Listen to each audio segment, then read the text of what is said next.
Jesús. Amén y amén. Buenos días, iglesia. Una vez más, es para mí un placer y un gozo estar delante de ustedes compartiendo la hermosa palabra de Dios. Espero que sean sus vidas ministradas de una manera especial en esta mañana por el Espíritu Santo. No tanto por mí, no tanto por mis pensamientos, pero que sea por el Espíritu Santo. Así que disponga su corazón. Agarre su Biblia, vamos a estar leyendo la palabra de Dios, y agarre su notita donde tenga que hacer sus apuntes. Este domingo, en esta mañana más bien, vamos a estar hablando otra vez, vamos a continuar nuestro estudio en el libro de los Hechos. No sé si usted recuerda, el domingo pasado estuvimos hablando sobre Esteban, este gran personaje de la fe que trajo a nosotros mucha emoción, mucho sentimiento, por lo menos en mí. Yo espero que también en usted. Pero hoy vamos a hablar de otro personaje también muy importante en la Biblia, y vamos a aprender muchísimo también de su historia. Vamos a estar estudiando sobre Saulo.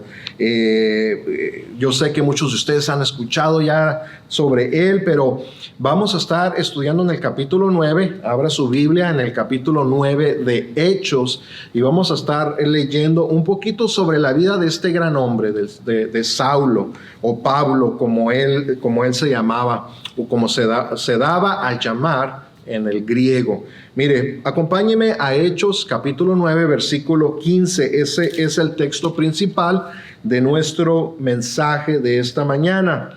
Y dice así, en Hechos 9:15, dice: ve, insistió el Señor, porque ese hombre es mi instrumento escogido. Diga conmigo ahí donde está, instrumento escogido. Dice, para dar a conocer mi nombre tanto a las naciones y a sus reyes como al pueblo de Israel. Ese es el texto de este mensaje de esta mañana. Y el tema del mensaje, obviamente, instrumentos escogidos. Somos usted y yo del Señor. Ahora, Saulo de Tarso, iglesia, Saulo de Tarso, o Pablo como él se daba a llamar en griego, fue uno de los perseguidores, escuche esto, y así quiero abrir el mensaje, fue uno de los perseguidores cristianos más brutales de su tiempo. Así es como lo escriben los eruditos, los teólogos. Fue un hebreo fanático, un líder religioso descendiente de la tribu de Benjamín. Saulo aparentemente venía de una familia adinerada, donde él recibió la mejor educación judía, siendo su maestro personal Gamaliel. Yo no sé si usted se acuerda de él, es mencionado en la Biblia en varias partes, quien fue uno de los más grandes rabinos de su tiempo también. Entonces la educación que recibió Saulo fue muy buena, fue de las mejores.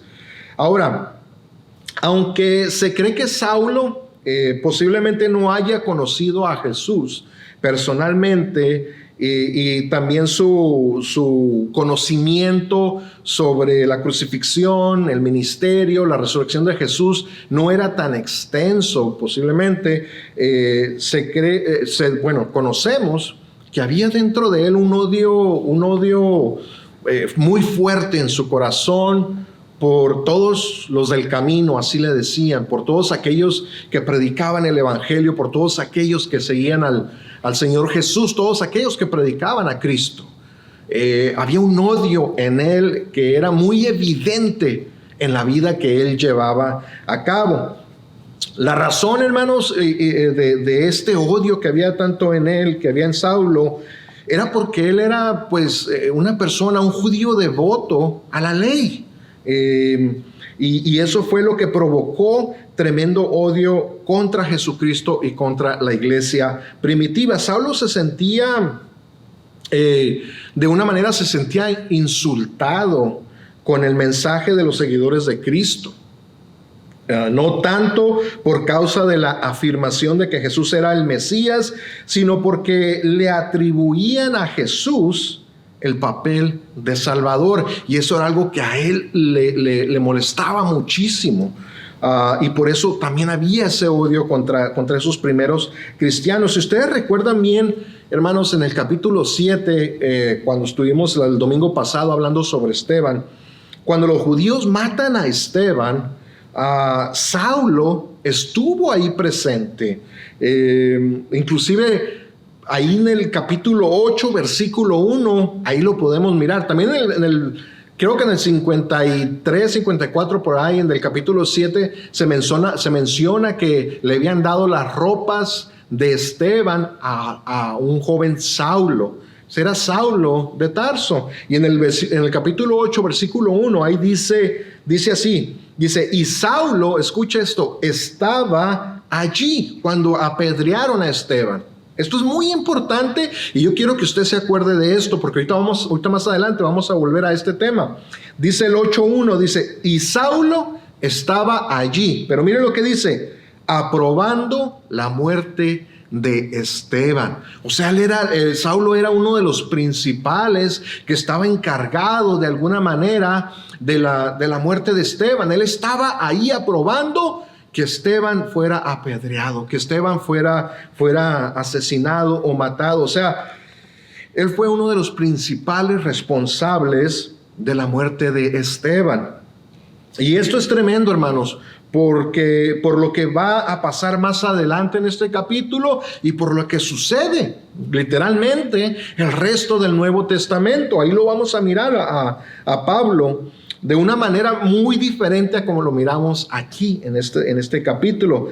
Dice, veamos cómo fue la transformación de Saulo. Vamos a ver cómo fue esa transformación, qué es lo que pasó en su vida para convertirse de este perseguidor de cristianos, vamos a llamarle por lo que es, de este asesino de cristianos, a uno de los más grandes predicadores del evangelio. ¿Qué fue lo que sucedió en su vida? Acompáñeme a Hechos capítulo 9, versículo 1 y 2. Vamos a empezar desde el principio a ver qué nos dice.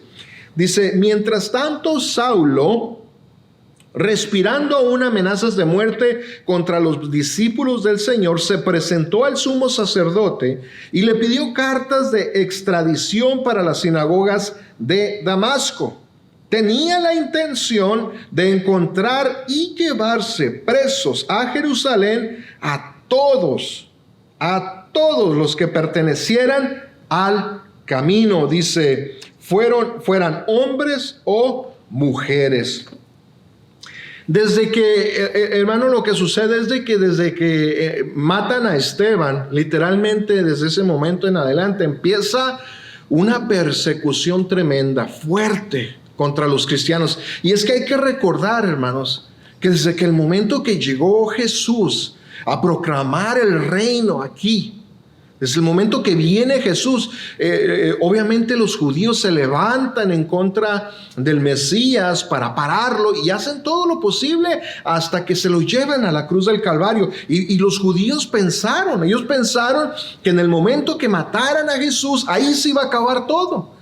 Que la gente iba a dejar de hablar de Jesús, que la gente iba a dejar de creer, porque pensaron que Él no iba a resucitar, pensaron que no se iba a cumplir todo lo que Él había prometido, mas sin embargo no se esperaban la segunda parte, como les había dicho aquella vez, hace 2 domingos. Ellos no se esperaban la venida del Espíritu Santo que iba a empoderar a la iglesia para que se levantaran y fueran a predicar el Evangelio.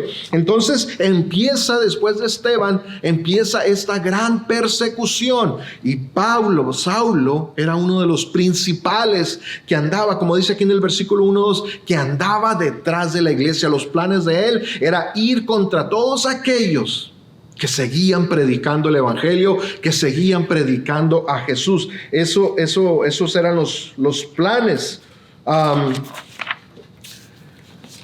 ¿Cuántos de ustedes saben, amada iglesia, cuántos de ustedes saben que cuando los discípulos del Señor, o sea, usted y yo, le decimos a Dios, sí, Señor, heme aquí, úsame para lo que quieras que yo haga? Especialmente cuando viene Dios y te dice, ora por tal persona, o ve y preséntale el plan de salvación a tal persona. ¿Cuántos de ustedes saben que de la igual manera viene la oposición a nuestras vidas, o se levanta esa guerra, o se levantan esos ataques espirituales. ¿Cuántos de ustedes saben que eso sucede? Y eso es normal, y eso es lo que estamos mirando aquí en los primeros creyentes. Cuando vino el Espíritu Santo sobre la iglesia y les da ese poder, los llena el Espíritu Santo para que salgan a predicar, para que salgan a sanar, para que salgan a hacer la obra de la iglesia. Obviamente a estos judíos no les gustó. Y se levanta esa oposición, se levanta esa lucha espiritual contra los primeros cristianos. Mas sin embargo, hermanos, nosotros debemos de tener esa convicción en nuestro corazón de que no debe de haber nada en esta vida que nos debe de parar de predicar a Jesús, de predicar a Jesucristo. Porque Él es bueno, iglesia, porque Él nos ama, porque Él ha hecho tanto por nosotros. ¿Cómo no podríamos nosotros continuar predicando de Jesús? Aquellos que no lo conocen, aquellos que todavía no lo tienen en su corazón. Toda esa persecución o toda esa lucha espiritual que venga contra nuestra vida, mi amado hermano, es normal. Pero lo bueno de todo esto es de que usted no está solo.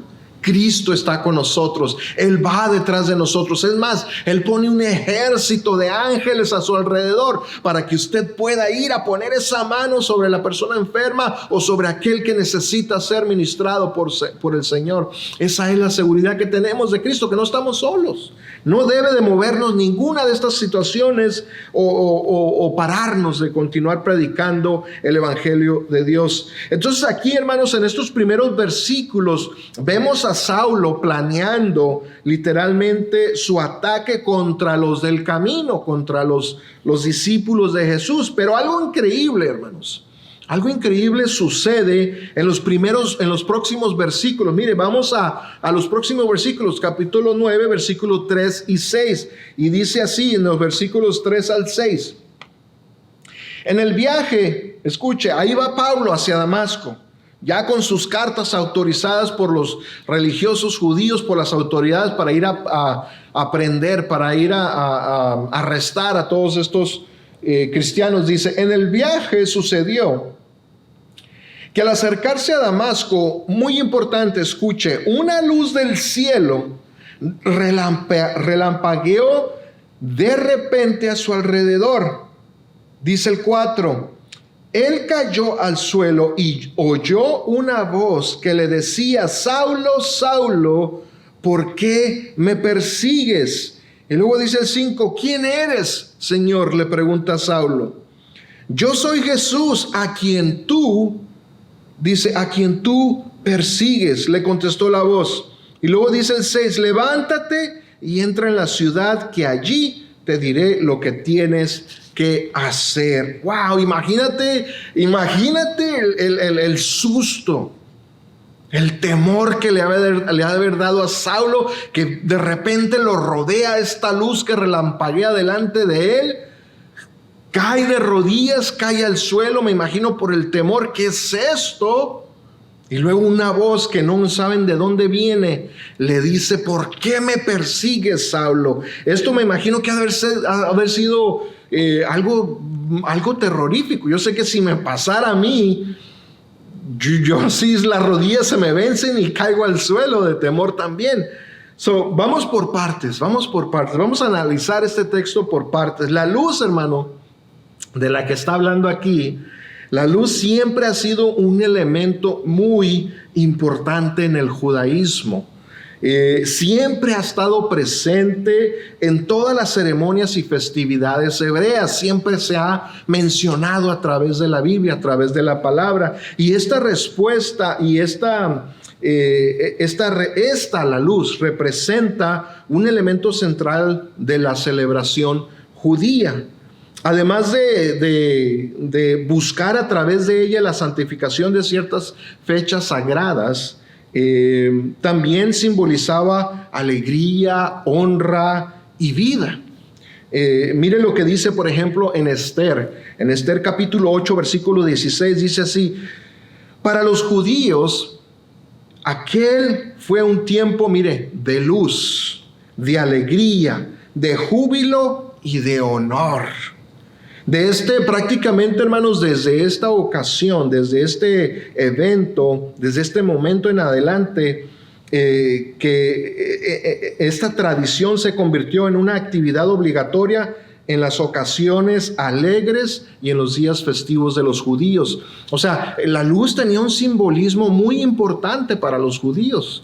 Ellos sabían lo que representaba, siempre la asociaban con la alegría, con fiestas, con vida. Entonces, para ellos era muy importante todo eso. Entonces, de alguna manera, aquí en esta porción de la palabra, Jesús usa el símbolo de la luz, usa la luz, que era algo que obviamente Saulo estaba bien familiarizado, sabía lo que significaba, sabía la importancia de la luz. Entonces Jesús viene y se le manifiesta, se le aparece a Saulo usando la luz, como diciéndole a Saulo: ten cuidado, Saulo, porque aquí está mi santidad, aquí está mi presencia. Algo sobrenatural tenía que pasar en este momento. Hermanos, Saulo estaba, mire, de alguna manera en la oscuridad, porque estaba separado de Cristo. Él se encontraba en la oscuridad, apartado de la verdad, apartado de Jesús y de su luz. Y esta luz que relampagueó alrededor de Saulo le traía dos mensajes tremendos. Escuche esto, iglesia.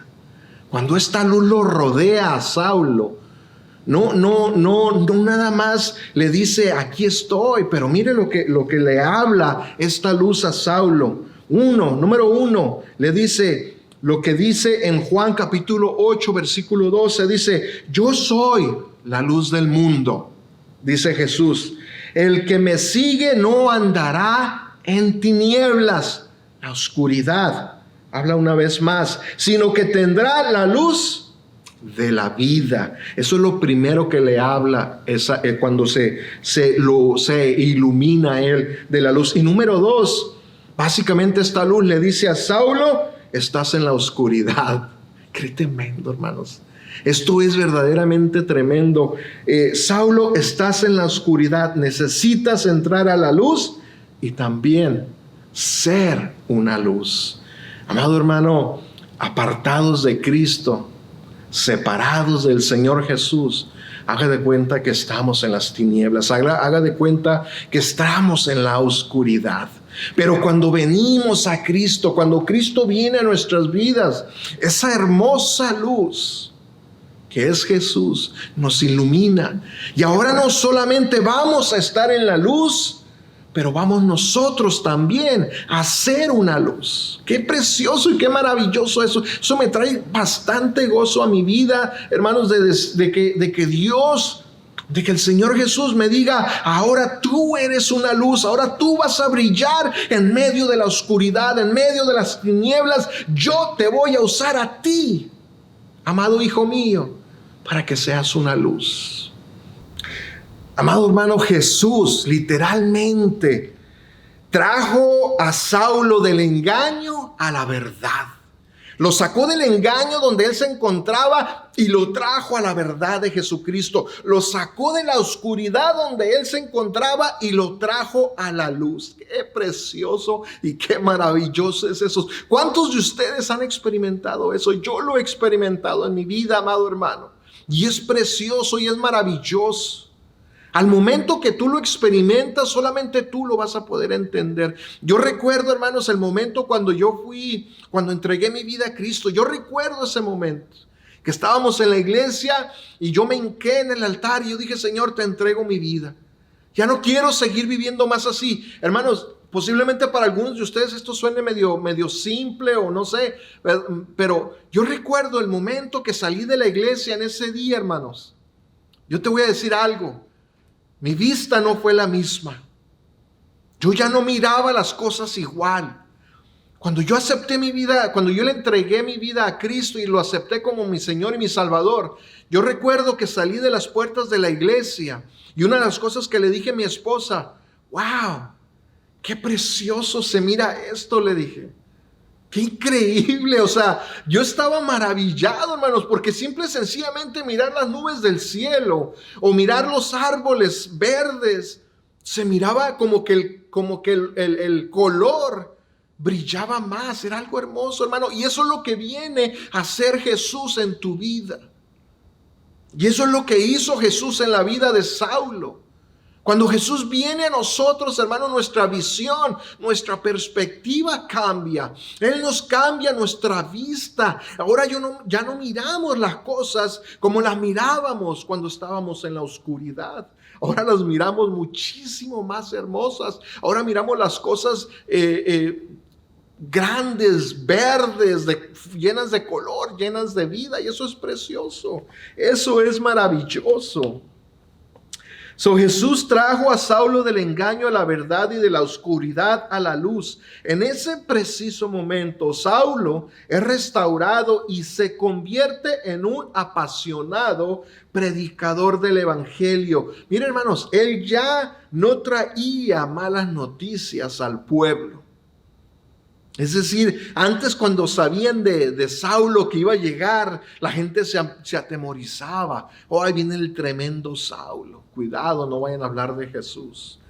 Él dejó de traer malas noticias al pueblo para traer las buenas nuevas de salvación. Qué maravilloso es eso. Qué precioso es eso. En el versículo 4, hermanos, Jesús le dice: Saulo, Saulo. Esta es otra parte muy importante para todos nosotros hoy en día. Le dice: Saulo, Saulo, ¿por qué me persigues? Hermano, recuerde que Saulo estaba persiguiendo a los del camino, es decir, a los discípulos de Jesús, a todos aquellos que predicaban a Cristo como el Salvador. Mas sin embargo, aquí Jesús no le dice: Saulo, Saulo, ¿por qué persigues a mis discípulos? No, Jesús le dice: Saulo, Saulo, ¿por qué me persigues? Esto para mí, hermanos, es alentador. ¿Sabe por qué, hermanos? Porque lo que Jesús nos está diciendo aquí, lo que le está diciendo a Saulo, es que todo aquel que se mete con sus hijos, se mete con él. Eso es increíble, hermanos. Porque muchos de nosotros muchas veces nos da temor ir a predicar, a evangelizar en las calles. Nos da temor cuando sentimos al Espíritu Santo que nos está llamando a un llamado, no sé, de predicar o de sanar por los enfermos. No sé, obviamente a muchos de nosotros nos da temor, ¿verdad? Yo recuerdo la primera vez que fui a evangelizar, tenía un temor dentro de mí, muchísimas dudas.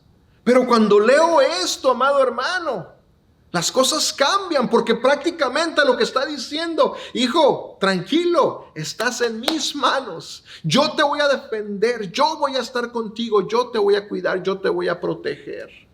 Y eso es lo maravilloso de nuestro Cristo, que cuando Él hace el llamado a nuestras vidas y nos lanza y nos manda a trabajar, a servirle, Él literalmente nos está diciendo: no estás solo, yo estoy contigo. Él está con nosotros, Él está contigo, amado hermano. Qué precioso y qué maravilloso que Él nos diga: cuidado, el que se meta con uno de sus hijos, se mete conmigo personalmente. Y es lo que le está diciendo a Saulo aquí en este texto. En tu lucha, amado hermano, o en tu guerra espiritual que posiblemente tú te encuentres hoy, quiero que sepas que no estás solo. Cristo está contigo.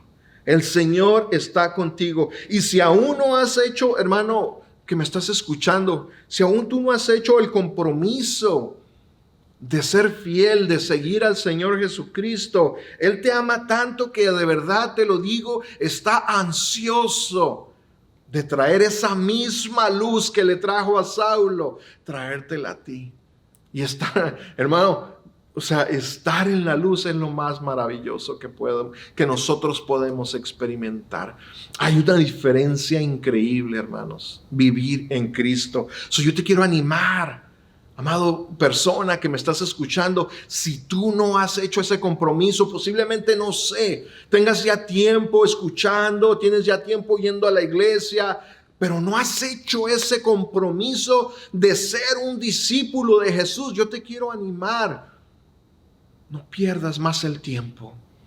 Así como le llegó a Pablo esa luz, toma la decisión ya hoy y di: Señor, heme aquí, dime para qué quieres que te sirva, qué quieres que haga. Y toma esos pasos de hacer lo que Dios te está llamando. Porque, hermano, ¿cuántos de nosotros sabemos que Jesús no solamente murió en la cruz del Calvario para traer la salvación a nosotros? Sí, eso es lo más grande y lo más importante de lo que Él hizo. Pero también Él quiere que seamos sus discípulos, iglesia. También Él nos pide a nosotros que vayamos a predicar el evangelio, que vayamos a traer las buenas nuevas de salvación a los perdidos. Primeramente en Jerusalén, en nuestra casa, en tu casa. Continúa predicando el evangelio, continúa predicando a Jesús, a tu esposo, tu esposa, tu hijo, a quien sea en tu casa. Empieza ahí predicándoles a Jesús. Ora, intercede por ellos sin cesar. Y verás que la luz llegará ahí a sus vidas. Aleluya, gracias Señor. Esto es lo que Jesús vino a hacer con Saulo en ese momento, en el peor momento de su vida, en el peor momento de la vida de Saulo. Llega Jesucristo y lo rescata. Le cambia literalmente el camino por el que él iba cambiando. Hace una transformación. Y qué maravilloso es eso, hermanos. Qué maravilloso es saber, hermano, que en nuestro peor momento de nuestra vida muchas veces es cuando viene la mano. Cuando viene Jesús y decirnos: heme aquí, aquí estoy. Aquí estoy, hijo mío, déjame te ayudo, déjame te ayudo a salir de este lodo que te encuentras ahorita o de esta situación, y nos rescata con amor, nos rescata, hermanos, de una manera maravillosa. Y es lo que sucedió con Saulo en el peor momento, cuando él andaba asesinando a personas. Viene Jesús y hace esa transformación tremenda en su vida. Ese es el Cristo resucitado. Ese es nuestro Señor Jesús. Él viene muchas veces en los peores momentos de nuestra vida y cambia nuestro destino, cambia nuestra dirección. En el versículo 6, hermanos, continúa diciendo, léalo conmigo, le dice el Señor a Saulo, dice: levántate. Esta palabra es importante. Levántate, le dice, y entra en la ciudad, que allí se te dará lo que tienes que hacer. En la Biblia, hermano, en la Biblia encontramos más o menos aproximadamente como 118 referencias a la palabra levántate. Es una palabra muy importante. La gran mayoría de esas menciones de la palabra levántate o levantarse las está diciendo Dios a uno de sus hijos. Les dice: levántate. Haz esto, levántate, camina, levántate, vive, levántate. En 118 ocasiones esta palabra está mencionada en la Biblia, muy importante. Y la mayoría de las veces que Dios le dice a alguien levántate, está implicando, si Dios le dice levántate y ve allá, le está implicando, le está diciendo de alguna manera: sí, ve, levántate, haz esto, pero yo voy a estar contigo, no vas a estar solo. Y es lo que le está diciendo a Pablo, es lo que le está diciendo a Saulo de Tarso en este momento. Le dice: levántate de ahí. Ahora, esto es importante. En el diccionario bíblico, la palabra levántate se usa para describir un cambio físico de posición. Por ejemplo, un inválido levantándose de su camilla. Mire, hermano, aquí Jesús le está pidiendo a Saulo que se levante, es decir, que haga un cambio físico de la posición en la que él se encontraba. ¿En qué posición se encontraba Pablo? Un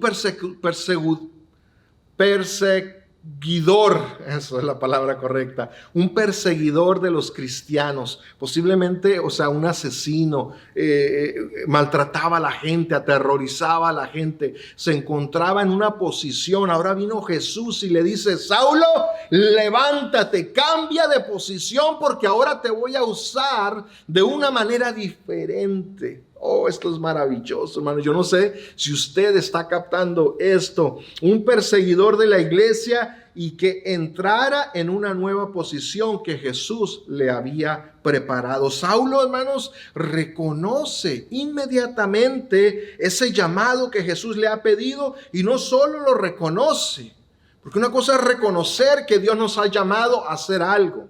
Oh, sí, Señor, gracias, ese es mi llamado. Pero voy a esperar confirmación y luego voy a esperar reconfirmación y luego voy a esperar otra confirmación y para estar seguro voy a esperar otra confirmación. No, Saulo en ese momento reconoce el llamado que Jesús le dice: levántate, cambia de posición. Y Saulo reconoce ese llamado inmediatamente y él actúa. Él hace lo que el Señor le está pidiendo. Hermano, eso para mí de verdad es increíble y me toca muchísimo mi corazón, porque muchas veces nosotros batallamos en tomar esos pasos de obediencia, en decirle: sí, Señor, heme aquí, yo lo voy a hacer. Yo batallé por muchos años, amado hermano, y a veces me duele mi corazón haberme tardado tanto para hacerle caso a lo que Dios me estaba pidiendo que hiciera. Yo no quiero que tú pases por lo mismo. Si Dios te está llamando en este momento para levantarte, para cambiar de la posición en la que te encuentras a una nueva posición, dile: Señor, yo lo voy a hacer en tu nombre. Yo voy a hacer lo que me estás pidiendo. No pierdas más el tiempo, amado hermano, que me escuchas. Toma la decisión. Cambia de posición. Jesús te está haciendo la invitación en esta mañana, que lo tomes de su mano, porque Él está extendiéndote su mano. Él está ahí diciéndote: toma mi mano, vamos los dos juntos en este camino.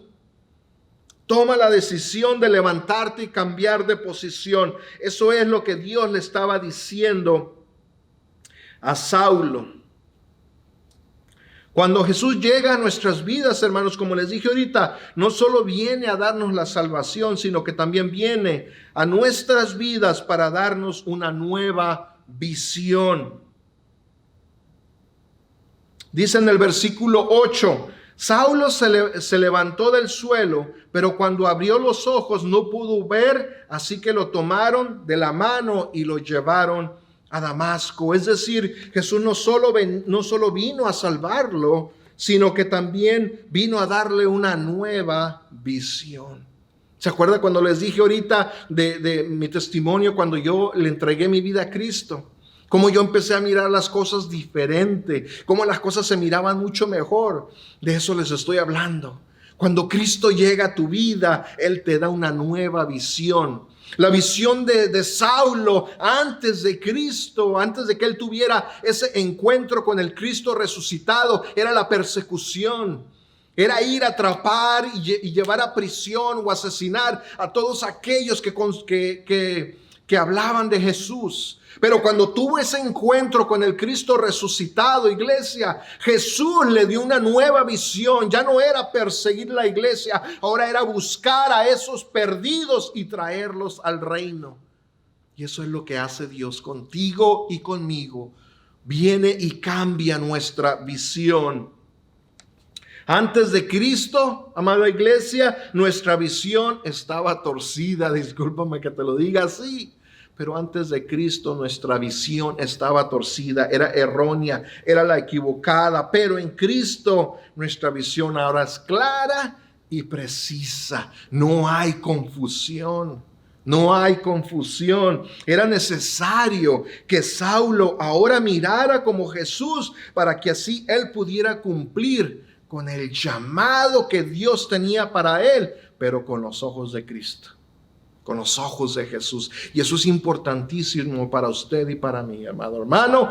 Ahora que le servimos a Dios, nosotros tenemos que servirle con la visión de Jesús, con la visión de Él. Eso es muy diferente a que nosotros operemos, a que nosotros hagamos cosas para Dios con nuestra visión. No.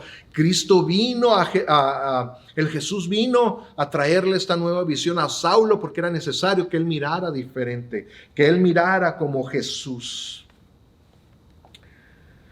Al llegar Saulo a Damasco, dice en el versículo 9, ya llega, lo traen a Damasco, se queda donde Jesús le dice que se quede. Y dice así el versículo 9, estuvo ciego por 3 días, otra parte muy importante, escuche esto, estuvo ciego por 3 días sin comer y sin beber nada. Hermanos, ¿cuántos de ustedes recuerdan? Cuando Jesús fue crucificado, nos dice la palabra que al tercer día Jesús resucitó.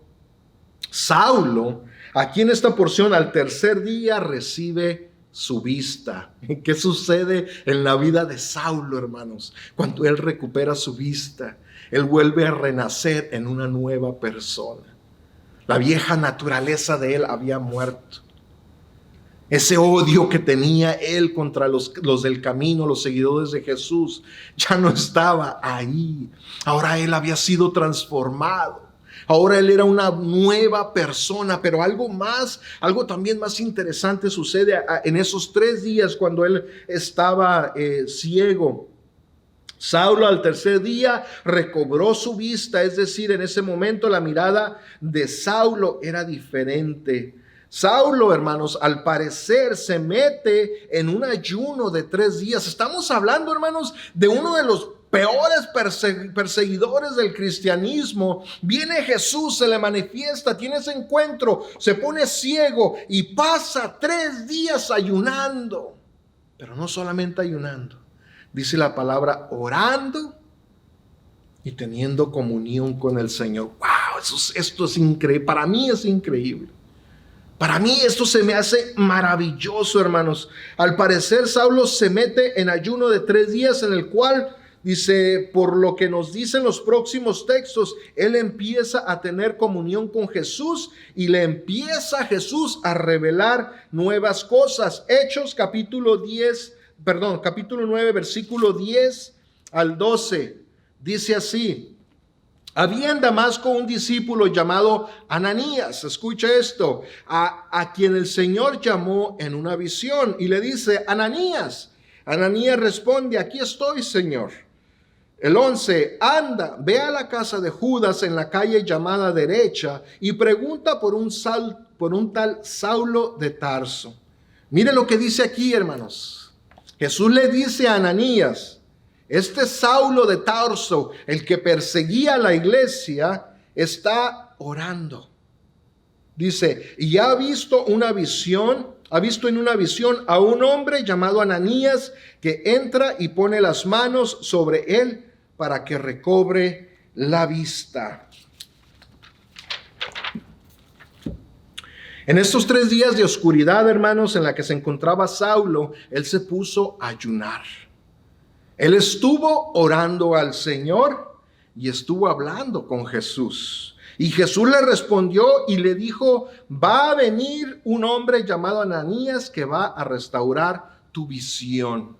Qué precioso y qué maravilloso es esto, amados hermanos. Es en esos tiempos, escuche, en esos tiempos de oscuridad. Posiblemente hoy en día tú te sientes que estás en esa oscuridad de incertidumbre, cuando tenemos que apartarnos de toda distracción y enfocarnos en Jesús. Esos son los tiempos donde nosotros debemos de meternos, así como Saulo, en oración, en ayuno, y esperar que llegue Jesús y nos traiga esa nueva visión, que venga la luz de Jesús a nuestra vida y nos ilumine y traiga esa nueva esperanza a nosotros. A Saulo se le quitó, necesitamos hacer nosotros toda distracción. A Saulo se le quitó literalmente toda distracción. Él no podía ver nada, no podía hacer nada. Solo que él hizo fue y se metió en oración. Fue a hablar con su Jesús, fue a platicar con él. Hermanos, eso es maravilloso. Ahora es evidente que al principio, cuando Jesús le hace este llamado a Ananías, es evidente que al principio le da temor a Ananías, como lo vemos en los próximos versículos, porque Jesús de alguna manera le da un poco de confianza diciéndole: no te preocupes, Ananías, porque yo ya he tratado con Saulo. yo ya he tratado con su vida. Mire lo que continúa diciendo en el versículo 13 y el versículo 14. Dice, entonces Ananías, después de que Jesús le dijo, no, yo ya he estado hablando con él. Ananías le respondió, Señor, he oído hablar mucho de ese hombre y de todo el mal que ha causado a tus santos en Jerusalén. Y ahora lo tenemos aquí autorizado por los jefes de los sacerdotes para llevarse presos a todos los que invocan tu nombre. O sea, había un temor real en él, ¿verdad? Yo no sé si Ananías sabía o cuánto sabía de todo lo que Saulo había hecho en el pasado. Yo no sé si Ananías posiblemente conoció a Esteban y escuchó que Saulo fue uno de los que llevó a Esteban a la muerte. Yo no sé qué tanto habrá sabido Ananías de todo, pero lo que él sabía era de que Saulo era terrible y estaba persiguiendo a la gente, a los cristianos, para llevarlos a juicio. Ahora imagínate esta escena, amado hermano. Imagínate que Jesús venga a tu vida y te diga, hermanos, a mí me ha tocado mirar testimonios así. Imagínate que venga Jesús y te diga, levántate porque necesito que vayas a restaurar la vida de la persona que le quitó, que vayas a restaurar la vista de la persona que le quitó la vida a un ser querido tuyo. Yo no sé de verdad lo que ha de haber estado pasando en la mente de Ananías en ese momento. Yo no sé si él ha de haber tenido coraje o rencor contra Saulo por todo lo que había hecho. Pero es increíble, a veces a nosotros, hermanos, se nos hace difícil perdonar. Se nos hace difícil perdonar a aquella persona que nos ha ofendido. Mas sin embargo, Dios nos pide en la palabra de Dios, perdona todas las ofensas, perdona a aquel que te ha hecho daño, así como yo te he perdonado a ti. Y Ananías responde a ese llamado.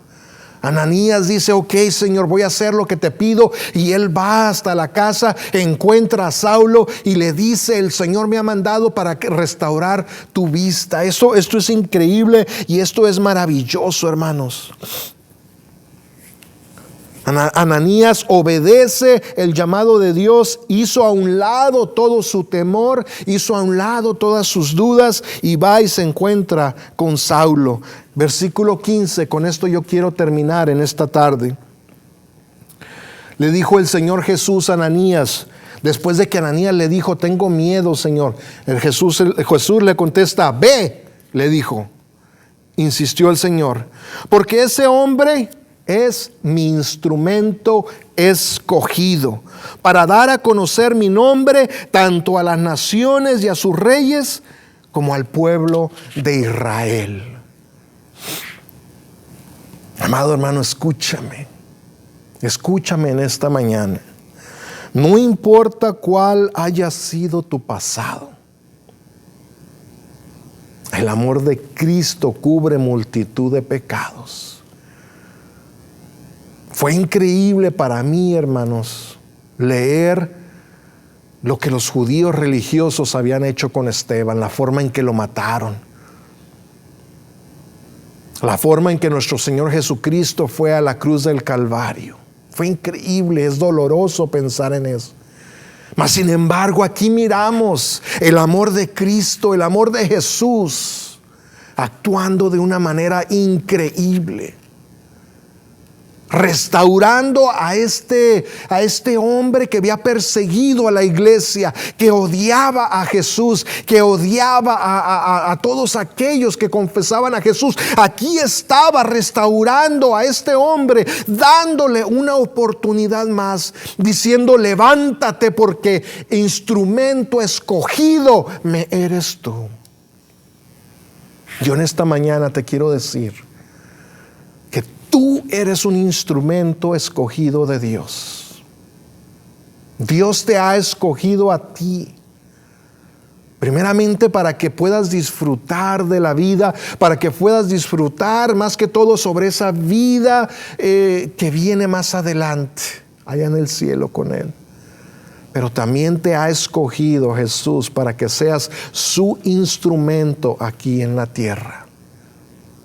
Escúchame, así como tú eres, con ese conocimiento posiblemente limitado que tengas o con ese conocimiento que no tengas, Dios te ha escogido a ti, así como escogió a Saulo, así como escogió a todos esos discípulos para hacer grandes y maravillosas cosas para Él. Yo te quiero animar en esta mañana, amado hermano, que te levantes, cambia de posición.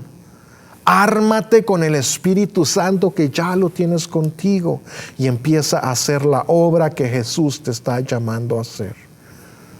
Yo quiero orar en esta mañana por todos ustedes, por toda aquella persona que posiblemente tiene tiempo ya luchando con su decisión.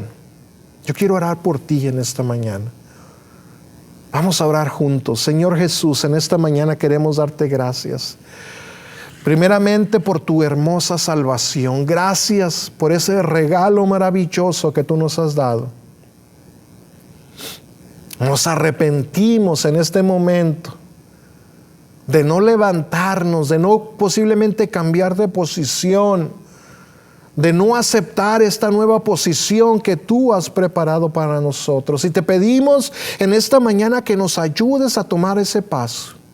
Ayúdanos, Jesús. Ayúdanos, Espíritu Santo, a ser obedientes como Ananías, a ser obedientes como Esteban, a ser obedientes como Saulo, Señor, para hacer grandes y preciosas cosas para ti, mi Dios.